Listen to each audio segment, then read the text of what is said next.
ایک دفعہ کا ذکر ہے کہ جنگل کے اندر ایک چھوٹے سے گاؤں میں پری نام کی ایک نوجوان لڑکی رہتی تھی۔ پاری اپنے مہربان دل اور مہم جوئی کے لیے جانی جاتی تھی۔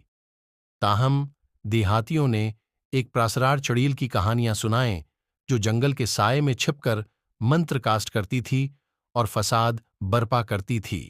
ایک دن جنگل کے کنارے کھیلتے ہوئے پاری درختوں کے درمیان چھپے ایک پرانے رندھی ہوئی جھونپڑی سے ٹکرا گئی۔ تجسس سے اس کا بہترین فائدہ اٹھاتے ہوئے وہ احتیاط سے کاٹیج کے قریب پہنچی اور اندر جھانکا۔ اس کی حیرت کی وجہ سے اس نے قیاس کی چڑیل کو چمنی کے پاس بیٹھا ہوا ایک بلبلا ہوا دیگچی ہلاتے ہوئے پایا۔ خوف محسوس کرنے کے بجائے پاری کی ہمدرد طبیعت نے سنبھال لیا اور اس نے ڈائن کے ساتھ بات چیت شروع کی۔ جب وہ بات کر رہے تھے، پاری نے دریافت کیا کہ چڑیل بالکل بھی بری نہیں تھی، بلکہ گاؤں والوں نے اسے غلط سمجھا۔ وہ صرف ایک اکیلی بوڑھی عورت تھی جو خوف اور پرہیز سے تھک چکی تھی۔ چڑیل کے بارے میں گاؤں والوں کے تصور کو بدلنے کے لیے پراز۔ چڑیل کے بارے میں گاؤں والوں کے تصور کو بدلنے کے لیے پرازم پاری نے ایک منصوبہ تجویز کیا۔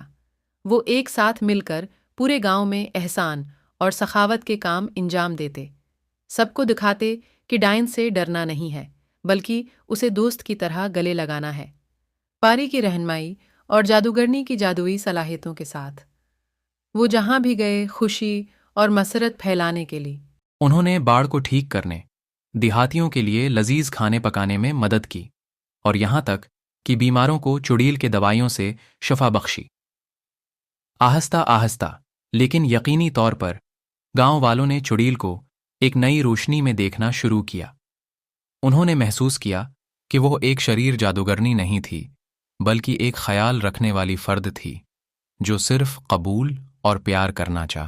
آخر میں پاری اور چڑیل گاؤں کے پیارے ممبر بن گئے اور یہ ثابت کرتے ہوئے کہ بعض اوقات خوف اور تعصب پر قابو پانے کے لیے تھوڑی سی سمجھ اور مہربانی کی ضرورت ہوتی ہے۔ اور جہاں تک پری کا تعلق ہے، اس نے سیکھا کہ سچی ہمت دوسروں میں اچھائی کو دیکھنے میں مضمر ہے، یہاں تک کہ جب دنیا آپ کو کچھ اور کہے۔